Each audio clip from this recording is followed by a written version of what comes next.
Hello, everyone, and welcome to another episode of Women Winning Their Way. I am your host, Clara Capano, and today we're going to talk about hurdles. Life is full of hurdles. We have to face them, jump over them, and sometimes when we jump over them, they smack us right in the face, and we've got to learn to keep getting back up. That's what we're going to be talking about today with my guest. This episode has been a long time dream of mine. I am so excited to be able to bring our guest on in just a moment.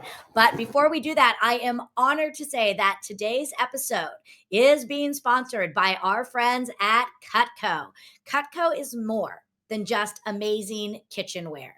Cutco has been around for over 75 years, and they are dedicated to creating quality products far beyond just the kitchen. In addition to their quality products, they are partners. They help you on a business side to be able to partner with your clients to bring in long-term business. And you know what? We all want raving fans and we all want that repeat business. I was introduced to the team at Cutco several years ago and I became a fast fan and also a client. I use Cutco every day in my personal life, and I love to be able to share it on my professional life with my clients as client gifts and as a way to brand myself. So if you're looking for an excellent way to help you not only perform better in your personal life when you're out there making your meals, it is a wonderful way to create long-term referral partners in your business. So go to the show notes and check out Cutco knives and start looking into getting them and again, building a partnership with them. With that said, please make sure to also stay to the end because I'm going to be closing today out with some special notes. So I want to make sure that you're capturing those moments of clarity that we love to close the show out with. And I want to bring on today's guest. So today's guest is somebody that I've known for several years. And the first time I met her, man, she is energy. When you meet her, man, you just feel her energy coming through the room. And as I started to get to know her and starting to learn about her story, I realized how many hurdles she has had to go through. And not only being able to bring her to where she was having success as a professional, but then also when she had one of the most horrific items happen in her world, the loss of her spouse. So with that said, I want to bring on my friend, Velma Donahue Sandberg. Velma, thank you so much for being here with me today. This is like I said, I have been wanting to get you on the show for so long, and I know how busy you've been, doing some things for your foundation and for your cause, which I know we're going to talk about. But thank you so much for taking time to be here and be a guest of mine. Clara, thank you so much for having me. I was really excited to see your message that you wanted to have me on the show. So I think this is going to be a great event. It is. So, we're talking about hurdles and we're talking about the fact that, life is full of them. But before we get into some of the hurdles you've been through, I really would love to just ask you, when you were a little girl and you thought about what success would look like for you, what did you think of when you thought about success when you were young? It's funny, but I pictured myself in New York City in a high rise, working for a marketing firm and actually standing there looking out the beautiful windows down onto Central Park. I mean, hey, I was there with you. I wanted to be on the 42nd floor of my law firm, so I appreciate that. Yeah, wow. That's an amazing dream. That was me. I had an assistant and everything. It was it was big. I love it. That's fantastic. So let's start talking about the hurdles. One of the things that really, resonated with me when I met you is you actually were not born here in America. You actually immigrated at a very young age, all the way from Bosnia, and your family basically transplanted themselves to North Dakota. So as a young child, how old were you, not speaking the language? Tell us a little bit about that journey and kind of how that impacted your life. Well, I grew up, I was born in Bosnia and I grew up there until I was about 12 years old. The Civil War started when I was 11. And once that started, everything changed. I felt like I took on a lot of responsibility right away as a kid, because you just don't have that carefree childhood where you can go outside and Mhm. play because it's impossible. There's bombs and shooting. It's just not something you can do. So my parents tried. We tried to stay in Bosnia, hoping the war would be over soon. And unfortunately, it wasn't happening. And we we actually, this is like a story from a movie, but my parents paid smugglers to smuggle us out of the country. So my mom, myself, and my brother, who was I think around 6 at a time, um, my parents paid a man to put us in his van, and if we were to be stopped, my mom was going to say that she's his wife for the kids, and he's just taking us to the next town to visit my aunt. And my dad, he paid professional smuggler because this guy was just doing it for the money. A man who took him through the mountains and the woods for 2 days and 2 nights, kind of through different areas and avoiding landmines and things like that to make it to the next town, where from that town we had the ability to um, move into Croatia and be refugees there in hopes of, qualifying to come to either United States or Canada or one of the other countries who was accepting refugees at the time. Yeah. So it was definitely a scary event. Yeah, I mean, sorry to cut you. I mean, just I want to just pause for a moment and let that kind of image resonate with people. I mean, for most of us, I have an 18-year-old. I know you have your two daughters. A hard day, a tragic day for them is, oh my God, the power might go down for an hour and they won't have access to their smartphones. You Yeah. know, I mean, bombs are going off. Here it is, you're in a van, not knowing if you're going to be caught. I'm like, I mean, that must have been terrifying for you. How did your family help you? How did your mom and dad talk with you, and how did you maintain a level of calmness through all this? Well, I think the idea that something better was waiting on the other side was Mhm. kind of like, if you just make it through this, you will be okay. So just, kind of buck up and you can do this. For us, it was mostly, for my brother and I, just to stay as Mhm. quiet as possible, let my mom handle the talking in case we got stopped. Luckily, we didn't. But we did come to a point where the city that we came to was divided into two halves Mm. in the fighting. And there was a trench, literally just a trench that was dug up by soldiers, and like a couple of 2x4s over it so that you could just walk over. Um, and as we're approaching that trench, we're supposed to cross over. One of the soldiers was coming towards us. There was a bunch of them there, and I think he was drunk, and he was approaching us. And this is the part where you're like, yeah, I don't think they're going to let us through. And Mhm. somehow, by grace of God, another soldier kind of yells at him to come over so he could show him something. And at the same time, the soldiers on the other side of the trench are like motioning for us Mhm. to run across real quick. And we did. But that was literally, that's one of those, like, if he had stopped us, there was a Mhm. good chance that we would not have made it through. Wow. Um, yeah, so Yeah. it was a big risk, and then when we got to Croatia, we didn't know anything about my dad for 2 days, 2 nights. We just knew that he was out there, and if he had been caught, very possibly he could have been executed or just sent back into town. And I mean, we just don't know. Yeah, But then we would have been separated, and absolutely. so it was definitely a lot of wandering and kind of just Mhm. being on the edge, waiting. Yeah.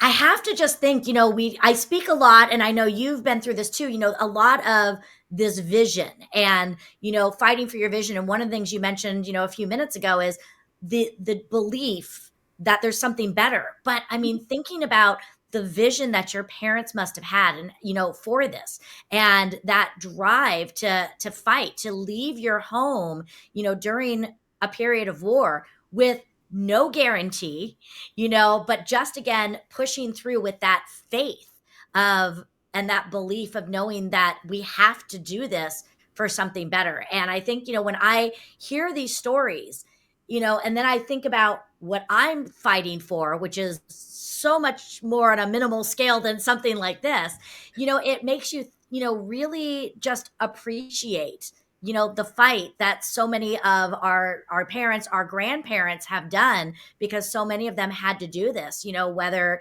it was, getting on a boat and coming across the ocean, and, just really understanding that, we sometimes have to go with that blind faith, with the belief that there is something better out there. Do you think that that message kind of resonated with you? Do you think that looking at your parents and, seeing that drive they had, and that, ambition to want to make something better for their family, do you think that that drives you? I absolutely do. I think for them, it was, I mean, it's difficult to leave your home, to leave all of the other family we had, but I think in their minds and hearts, they just wanted something better for us, for them, and just a chance to grow and live a normal life. So I think for me personally, I've always felt like there was always goals to reach in life, and things to envision and accomplish. So, but I Mhm, think the first one really started. The big one was just mhm, being able to ultimately make it to United States, mhm, once we knew that we could go through the process of mhm. interviews and physicals and things like that. It takes several months, Yeah. but yeah, I think that was probably one of the biggest visions that I can picture as a child. Yeah. And so you arrive in America, you're now probably about 13-ish, again, not speaking the language. So what were those first few years? Because honestly, that time of life for a girl especially is so, it frames us so much. So, how did you, blend in? How did you build relationships? How were you accepted, as you came here? And, tell us about those first couple years and what it was like for you. It wasn't easy. I missed my home. I knew the language back home. I had friends, and I missed that. And we're talking sixth, seventh, eighth grade. Kids are cruel. It's middle school. It's just not an easy place to be, Mhm, especially when you don't speak the language and you're trying to learn. And I wasn't good at making friends at that time. That's just because I didn't speak the language. I feel like I'm pretty personable and I make friends easy, but at that time that wasn't the case. So mhm, really, as a family, we just kind of clung on to each other. My brother, and yes, I was 13 and he was about 7. He started 6 or 7. He started first grade, and mhm, um, we just kind of, as a family, we were there for each other. My parents, tried to find work, and it's difficult. You're only given like 3 months to learn some English. You're given in English classes, and then you have to go work and support your family. mhm, So it was a lot of struggles. One of the things that I sort of always held on to was education. I was always a really, really good student. I liked mhm, getting A's and I liked getting praise for those. So I just really focused on doing my best in school and just being, at least in my sort of mind, taking at least some of that burden off my parents, because they were mm, doing so much. At least they didn't have to worry about, you know, getting into trouble or mhm. just Yeah, learning and doing all that. So yeah. yeah. Do you think that going through this sort of forced you to grow up sooner? I mean, were you able to have a childhood? I think only until the war started. After that, there Mhm, was a big, heavy responsibility. It was invisible, of course, but I felt like that I had to be there for my brother, for my parents. I know mhm, that you just don't get to have as many childhood freak out moments over things, and because mhm, they didn't matter in a scheme of things when you're fighting for your life. um, I I felt even when we came here to United States, I was probably the one learning English the fastest. And so, all the doctor appointments I would go to with my parents, and any other appointments, going to the bank to open a bank account or anything like that. I was kind of the translator, the helper through this. And so it was definitely something where I sort of, kind of funny, but kids stopped playing with Barbie dolls by Mhm. middle school. I remember being, I think I was eighth grade or maybe freshman in high school, and my parents, I wanted Barbie dolls for Christmas because Mhm. that's something that I didn't get to experience to play long enough. So I remember having that kind of that childhood moment when Mhm. usually most kids don't even play with Yeah. that. Yeah. Yeah. And I just curious with your parents, because I know so many people, when they immigrate, many times like they're leaving careers. Mhm. I have met countless people who were, doctors. I know someone who actually was a rocket scientist, in Ukraine, and then they come here and they have to start completely over. And, is that something that happened with your parents, and, letting go of that ego and watching them from, having to give up maybe a successful career back in Bosnia and having to start from scratch? What was that like watching them, and what were some of the lessons maybe that taught you? They struggled. They struggled a lot. I think my mom probably struggled the most. I still think she struggles sometimes. Mhm. My dad was a dental technician since he was like 18, so Okay. he worked in that field his entire life.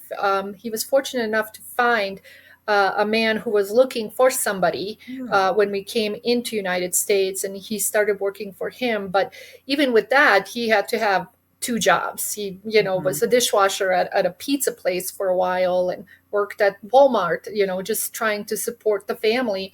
My mom, she used to take care of the accounting books for the hospital that she worked at. So she did all the payrolls and accounting and stuff like that. Mhm. She never quite found her place in that. She worked for a while, odds and ends jobs. We're talking, KFC. We're talking, Mhm. being a custodian, just things to make it through, to make a Right. living. So they definitely had to let go of who they were then. Mhm. They both worked at a hospital.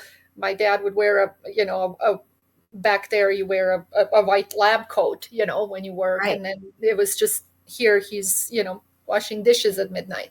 Mhm. So I saw them work really hard and struggle, and I I wanted to be there to make things easier for them if I could, as at least Mhm. as a child, where they didn't have to worry about Yeah. us so much. Mhm. But yeah, it was definitely a hard transition. Yeah. Yeah.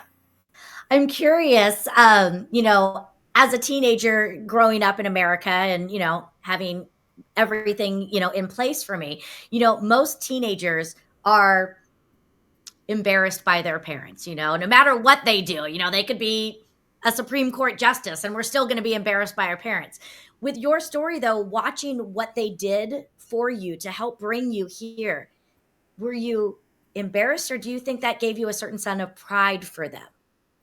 I was always proud of my parents. I was never embarrassed. I never had trouble introducing them to people or anything.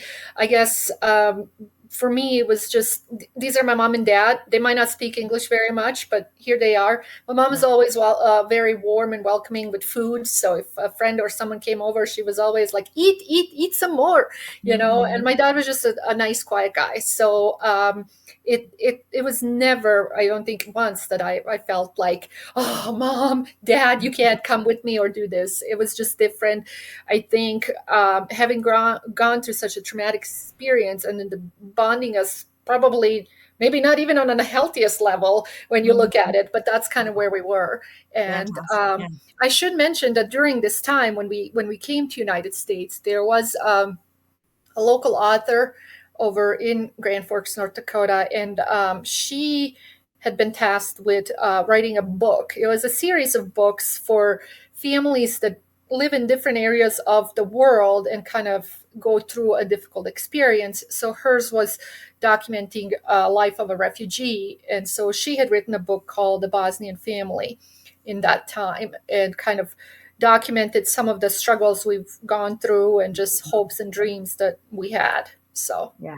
That's so beautiful. I mean, and again, I just think so much of this, set you up because when I met you, as an adult, again, I always saw this strength. I always saw this willingness to help others, to, enjoy each and every day. And I can see that a lot of your journey probably, created a lot of that light that is inside of you. So I appreciate you sharing so much. So now you have relocated. You're in Colorado, just outside the Denver metro area. You mhm, are building your business in real estate. mhm. You are married and absolutely in love with your husband, who is a state trooper. You have two beautiful daughters, and everything is on the rise for you. And all of a sudden, another hurdle comes up. So, if you don't mind sharing a little bit, I don't want to take the story away from you. If you want to share it in your own words. Sure. Yeah, I was. I mean, I was in cloud nine. I actually remember telling Cody, it was probably a few weeks before he died, that I was like, I feel like life is just perfect. We're so fortunate. We're so lucky. We have our beautiful girls. We have each other. We have a home. Yes, we work. We have careers, but we're good. It was just one of those moments where you just reflect and think, I'm so lucky to be where I am. And yeah, I've worked in real estate, as you know, and I was doing really well. I was on a great team working for a great company, and it was just something I enjoyed very much. My girls were in elementary school. Cody was a state trooper, and it was just kind of life was moving on in the right direction. And it was. It was our last dinner with him was Thanksgiving in 2016. That day he came over, and Erin, my sister-in-law, he came over for after work during work to stop in and have some food, and everyone was there, so it was so nice to see everybody together. You never think it's your last meal, and that evening we had some more food and drinks with friends across the street, celebrated the second time. I mean, it was just one of those moments where everything just fits right, and you're happy. And the next day, it was Black Friday. He went to work, and we talked a few times throughout the day. We always have, just checking in to see how he's doing. And he called me, and we were talking about going to Texas Roadhouse for dinner that night. And we hung up the phone, but somewhere in me, I felt like I should have been on the phone with him just a little longer. There was this weird feeling that you get sometimes, and that's what I felt. But I told him, I was like, well, I'm going to run to Target. There was a Black Friday sale on a rug that I wanted, so I took the girls and we went and got it. And I felt like I needed to call him again. And my excuse was just going to be, I got the rug. But something in me was just saying, do you need to call him again? And I called, and he didn't answer. And he was supposed to be home within a couple hours. So usually if he doesn't answer, I always knew he was probably on a call. There was an accident or something that he was handling, and he just could not at the moment answer the phone. So not even 15 minutes after I got home, I was talking to my neighbor in the driveway, and a car pulled up, and I thought it was Cody. I thought, oh, he's home early, and turns out it was his captain. And I kind of just smiled because I knew him, and I thought, oh, how interesting. But at the same time, you're thinking, why is there a captain at my house? They Mhm. don't make house calls, Right. unless something is wrong. And I just remember he walked over to me, and I smiled at him, and he just kind of said, is there a place that we could talk? And in that moment, you just know something is so wrong, so wrong. And I looked at him and I said, no, you can just tell me now. And he says that Cody's gone. He was hit by a truck. And I thought, oh, he was hit by a truck. And I looked at him and I said, but he's okay, right? I'm going to take care of him, and he's going to be all better. And then he looked at me again, and then he just said, "I'm sorry, he's gone." And my world just disappeared. Mhm. Everything that I had up to that moment, everything was just gone in an instant. It was the worst day of my life. And then on top of that, and you have to tell your girls who are ages 7 and 10 that their dad wasn't coming home again. That was the hardest thing I had to do in my entire life. I just remember them crying and saying, "No, mom, not our dad." And it just, something like that just shatters you, and you just don't know how to come back from it. Mhm. It was absolutely horrific experience to go through. And we were so happy. We were just a good family, and Mhm. we adored each other. And then this happens, and you think, I mean, you just think, why? For me personally, I was like, oh, haven't I been through enough? I've had to fight for so much and to be where I'm at. And then I just thought, like, this is my time. This is where things are going to be easier. And I finally sort of earned the place to be in this calm. And it wasn't like that. It No. was not. It was absolutely horrible. Yeah, because I mean, I remember, and I just remember always seeing, you, and whenever you would talk about Cody, I mean, you would light up. Like I said, I mean, you both were so in love, and like you said, it was your time. So, and I know it's a very simplistic question, which is not so simple to answer, but how do you go on when something like this happens? I mean, where do you find the strength? For me, um, it was my girls. I don't know if I have not had them that I would have made it. I remember, when you're married to a police officer, you usually have to have the talk, what if? And of Mhm. course, when we had that talk, he's like, you have to keep going. You have to keep going for the girls. And he's like, you must promise me. And, I didn't want to, but I Mhm. promised. And there was just nothing I could, do. That was the only thing that kept me going, is I Mhm. had to be there for them. For me, it felt like life was over. Like, this is just, it's over. There is nothing else. It's one of those places you're in that you can't think even a day ahead. You cannot Mhm. think, you can't imagine planning something a year ahead, a Mhm. week ahead. It overwhelms you, and sadness just takes over. So it was a day ahead is all you can plan. And Mhm. I mean, this is just grief and despair. But I remember thinking, if we could just somehow, an asteroid could come and just take the three of us out of this misery, and nobody else gets hurt. If a plane crashes but nobody else gets hurt, you just want to escape. Yeah. And getting out of that is hard. Mhm. It's really hard. I mean, we are 7 years out. I still go to therapy. My girls still go Mhm. to therapy, because you encounter all new challenges, and you Mhm. don't have that person with you, and Right. to support you to go through to some of those challenges, are because they're gone. Right. And And no matter, even if somebody has had a loss, it's never gonna be the same, and there really isn't anybody that can understand, and so I would imagine there's a certain sense of isolation along with it, on top of all the anger. anger, for sure. We've Anger, isolation. I mean, we had to have three trials to get a conviction Mhm. on this. Two of them were mistrials, which is just, 3 years of misery, going back to Mhm. court, and Yeah, seeing and hearing how your husband died. And just, it's horrible. yeah, I and I would tried. imagine that sort of halted the healing process for you Yes. too, because you couldn't really, Hmm. again, not that you were gonna ever put it to bed and end it, but again, that closure that you needed. The And closure. Yep. yeah, getting that. And one of the things I do wanna talk about, because again, you have done something, Erin, your sister-in-law helped you, I know your family helped you.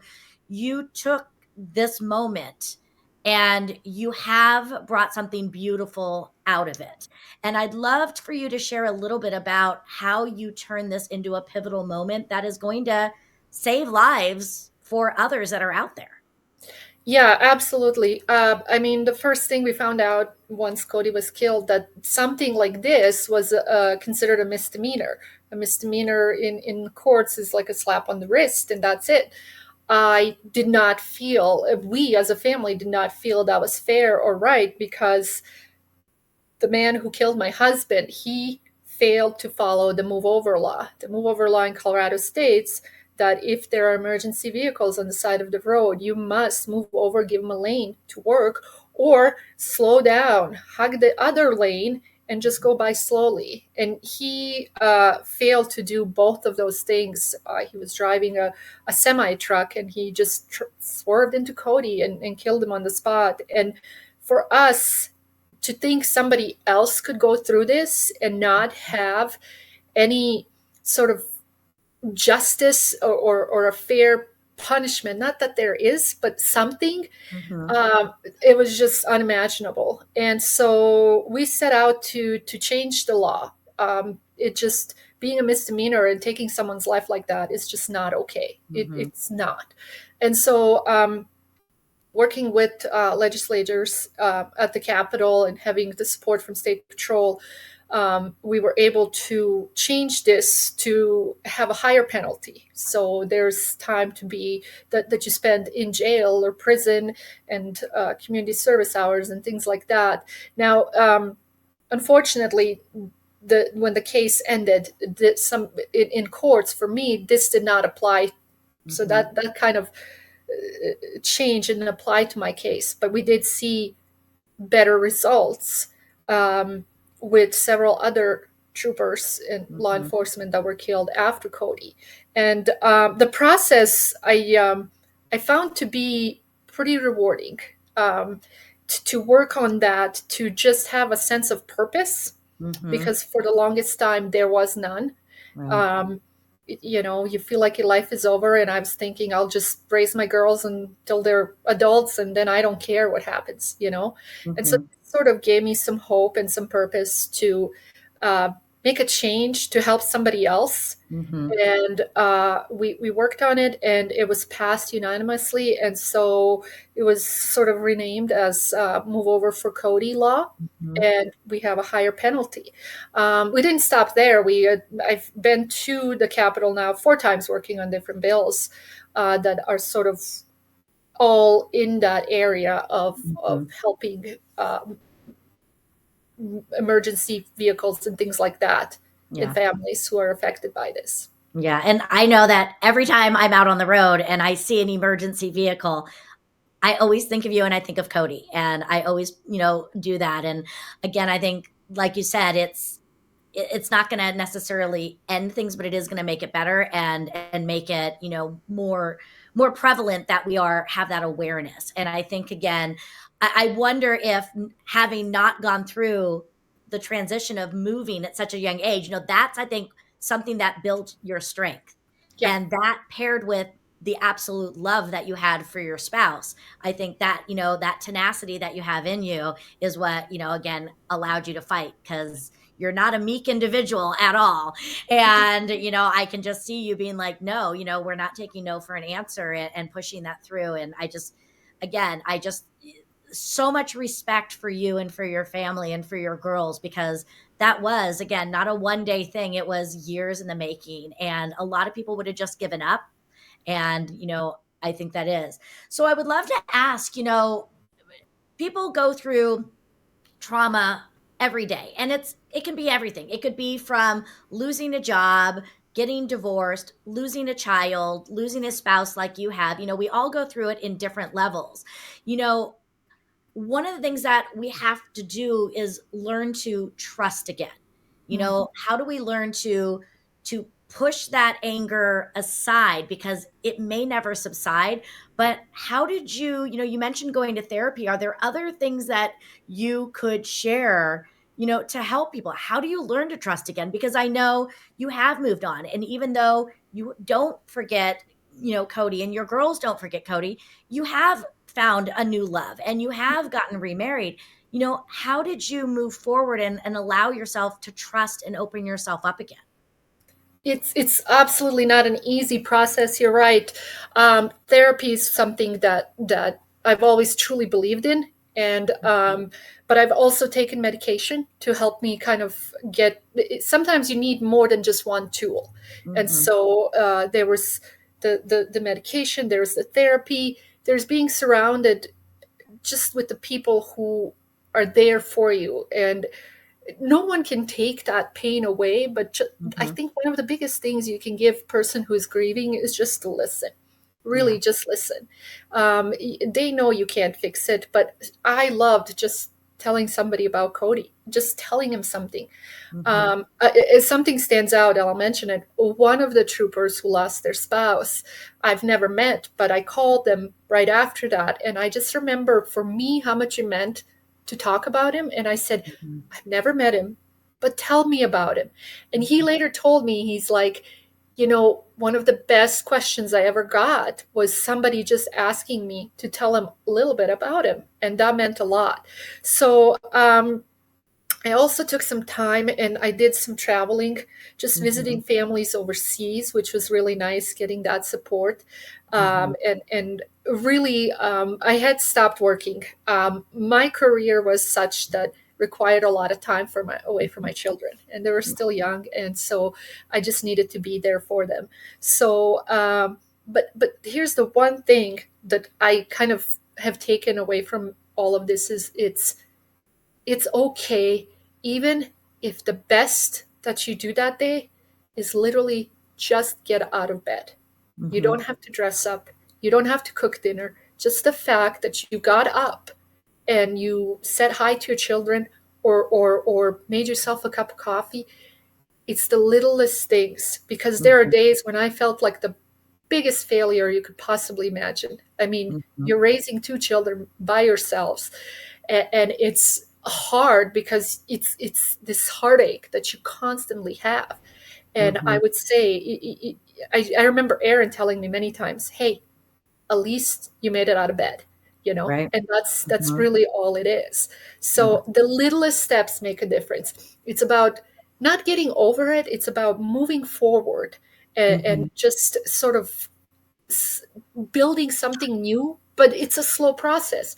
For me, starting having started to date, meeting my husband Troy, um, it was really funny. It was a great experience when I met him, because in that time he was the very first person that I found interesting to ask me things that nobody else has dared to ask you within the 2 years after Cody Mm-hmm. died. People don't know how to deal with those who are sad and grieving. It's very hard because we Mm-hmm. don't have experience with that. And we all try to be very gentle and not say something to offend them.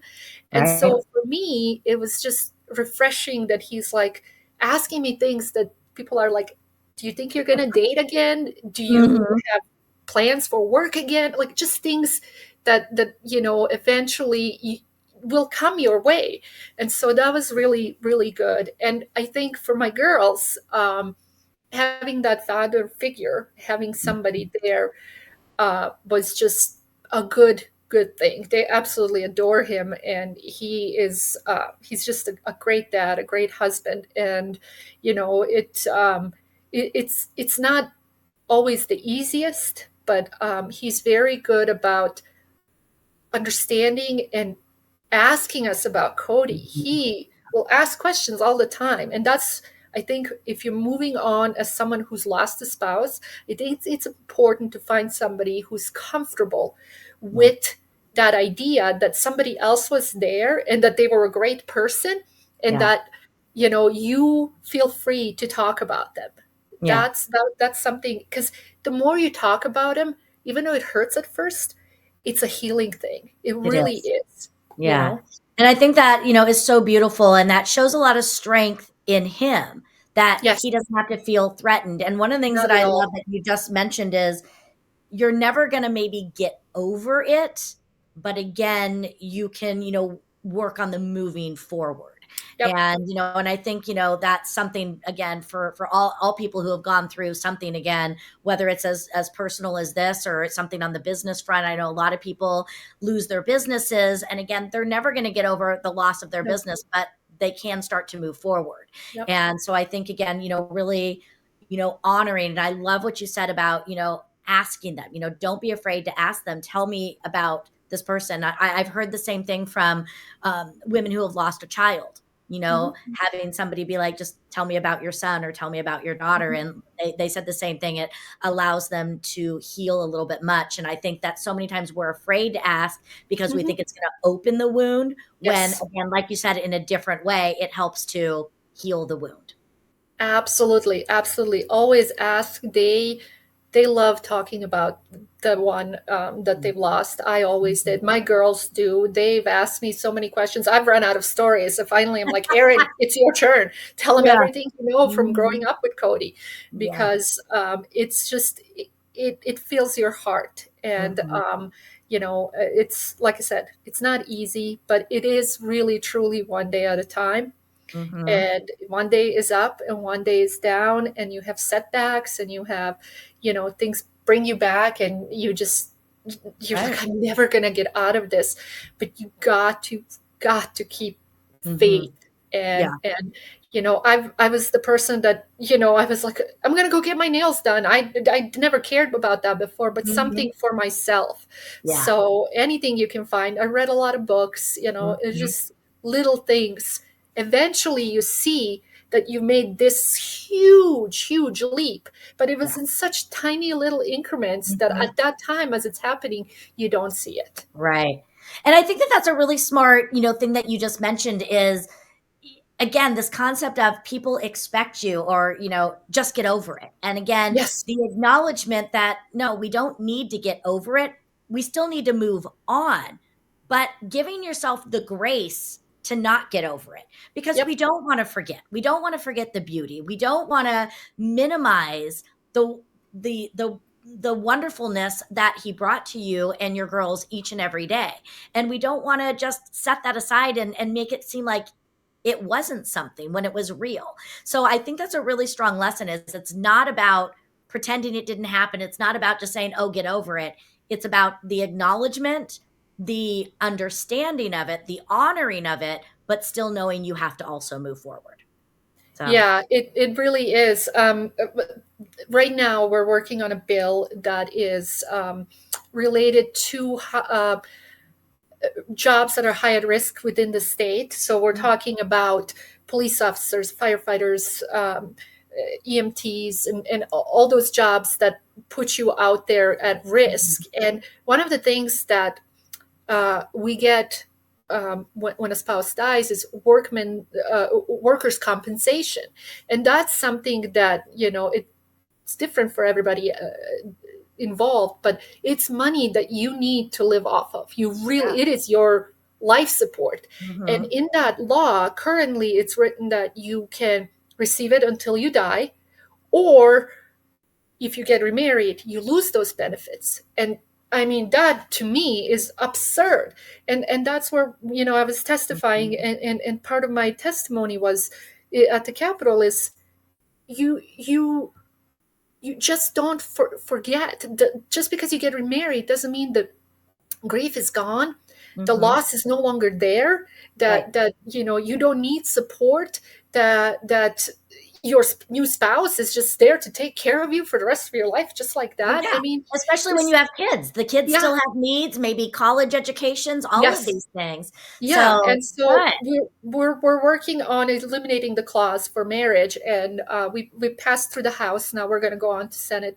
I have high hopes for it, but I because I think you know for those who we have several families where they haven't gotten remarried yet, and it Mhm. holds them back. Right. Everything they do has to revolve on, will I lose these benefits as you're Mhm. moving on in your Right. relationship? So Yeah, it's something that that's just that needs to be done. I definitely. should mention, for me, I lost those benefits a long time ago because my situation was a little different, having Mhm. had a settlement with the trucking company. But if I was in the position to be receiving it right now, I don't Mhm. think I would have been able to Right. get married yet. It would have been a huge obstacle because Yeah. you need that. You really do. Well, we'll definitely, put some of this information in the show notes because I know there might be some people that want to support you in that fight and helping to push the bill through. So we'll get that link and put that in the show notes. And anything else that you want to promote? Have you gone back to work? Are you still just focused more on pushing the bill through? Well, we've done 4 bills now. We've done one that has to do with healthcare. As soon as Cody died, I lost my healthcare benefits. Hmm. And the state employees didn't even know this was the case. But the month that you lose a spouse, that end of that month, your healthcare is gone. So we changed it so that you have a year to keep your benefits and figure out what you're going to do. For Yeah. me, we didn't even have a burial yet. And I had to figure out, because my child got sick, healthcare. Like you're Mhm. thinking about that while you're trying to do this Right. Yeah. huge That's not right. thing. So yeah. So right now, I have not gone back to work. Mhm. Honestly, I don't think I will go back to work. Mhm. I'm probably at a place where just being there for my family, being there for my children is Mhm. where I'm the happiest. Yeah. Seeing them grow, my daughter's graduating and she's off to college and picking out a Mhm. career. I can't believe we're there, I know. I know, and so it's just an exciting place to be. And I visit my family back overseas every summer, and Mhm. my husband goes with, and are together all our kids. So Mhm. it's really nice. That's beautiful. Um, I will mention something about the career, which is some people might go through this. When it first happened, I was so angry at my career for keeping me away from Cody and the girls, even though the benefit was that we had more income, we could do more fun things. There were, as you know, in real estate, there are times where a client doesn't work out. It's a time Mhm. spent that you could have been doing something else, but that's just how the career is. And I was so angry, so angry. But as time went on, I've past that, and I Mhm. still think it's a great career, and I appreciate it for what it afforded me at the time. I can now Mhm. see what I was able to do with that income with my family. So That's if anybody gets into a moment where they're like, they just are mad about what they were doing for work, or just kind of how it all worked, re- happened, I guess. Mhm. It passes, and I don't think you should give up on finding something new, a new passion. For me, making these changes, I really am passionate about it. I would be happy to be involved even more, Mhm. just to see things change for the better for people. Well, Yeah. we need people fighting just like you. So I again recognize and honor you for what you're doing. So before we close things out, one last question for you. We started the talk with when you were a kid, what did you think success was going to be? Sitting where you are today, how do you define success for yourself now? Yeah, success is interesting because when I was, as a child, it was looking over New York City. Mhm. When I was with Cody and I had my career, my biggest success revolved about the profession, about Mhm. being able to build this real estate career and this income and help people. That's where the success was really Mhm. focused on. Now it's not the same. I've learned that success changes all the time, and it changes with how you evolve and the different places you are in your life. So right now, my success, although being then was more financial, now it's more personal. I Mhm. find success in looking at my children and seeing where they're at, having gone through such a huge, horrible event, having being able to help them grow from that and get to a Mhm. place where they're at now.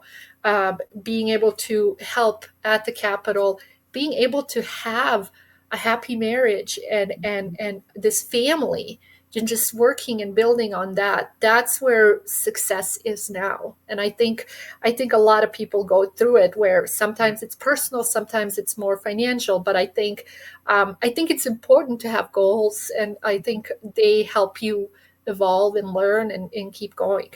Ugh.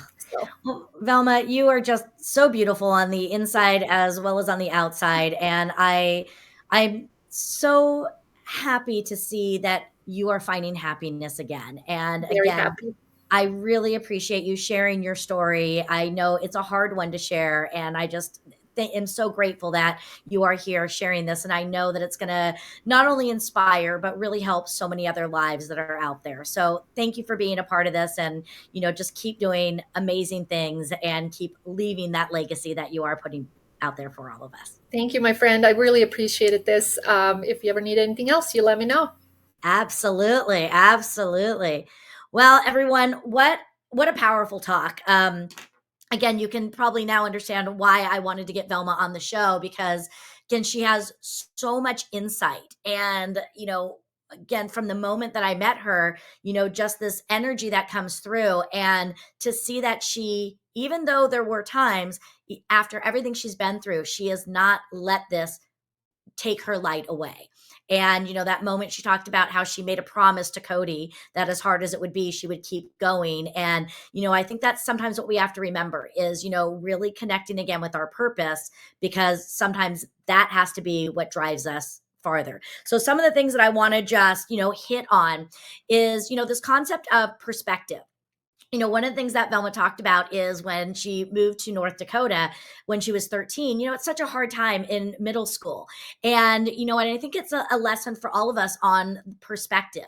We see people all the time, and we never know what they're going through. And it just reminds me again to take a moment and to learn about people. This concept that we meet people and they might be a dishwasher, they might be a janitor, they might be a neurosurgeon, but we don't know their background. And so let's not create our own stories. Let's talk with them and let's get a feel, because perspective is everything. And, there are so many people out there that are leaving security. They're leaving what is their home for the hope of something better being out there. And we need to celebrate those people more, and we need to honor them, because that's real courage right there in what we're doing.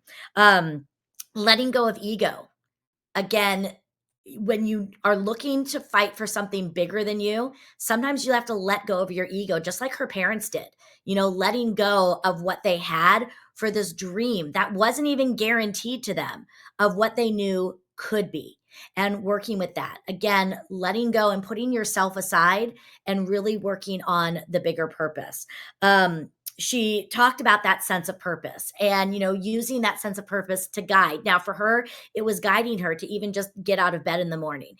We all have those moments where we might just be ready to pack it in.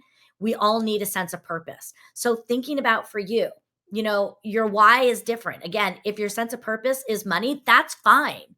Use that to fuel you. But for most of us, it's not money. It's more of what can the money represent, but what is it? Like for me, my purpose is now legacy. It's all about impact. For others, it could be creating a financial security for their families. But you got to have that sense of purpose, because on those days where you're looking to jump over those hurdles and it's hard, you've got to really connect with that purpose and doing your best. I thought this was one of the most impactful things that she brought up, is that you just got to do your best. And sometimes your best is 1% of what you got, but that's your best. And you never have to feel like you are a failure. You never have to feel ashamed of yourself when each and every day you are going out there and giving your best, even when your best might simply be getting out of bed. Because when you give your best, that is something to be proud of. So I appreciate all of you watching this show. I hope that you took away as much as I did. Again, it really helped to just ground me again, change the way that I view things, and really just, want to make sure that I take a moment to let those around me, know that I love them and appreciate them just as I do with all of you. So if you found this this message as impactful as I did, I encourage you to please share it with others. Again, so many people are living with their own hurdles. They're having to get up and fight each and every day. And these words from Velma might give them the inspiration and the motivation to do just that. So we grow stronger when we share together. So make sure that you share it. Make sure that you do go on some of the platforms like iTunes and Spotify. Give us a 5-star rating and also review it. That really helps us to expand our reach so that not only can Velma's message be shared, but all of the messages that we are sharing here on Women Winning Their Way. And if you are looking for more of a community to be able to support you in achieving your goals, don't forget to check out the Lioness League. That is going to help you level up in your areas of mindset, productivity, and leadership, and to do it alongside other professionals so that you know that you don't have to hold back. You're going to get the support, the collaboration, as well as the tools and trainings. And you get all of that for only $7 a month. So the link's in there. Don't forget to join the Lioness League. And again, I'm Clara Capano. I'm your host. Thank you so much for being a fan of the show. And we look forward to seeing you next time on Women Winning Their Way.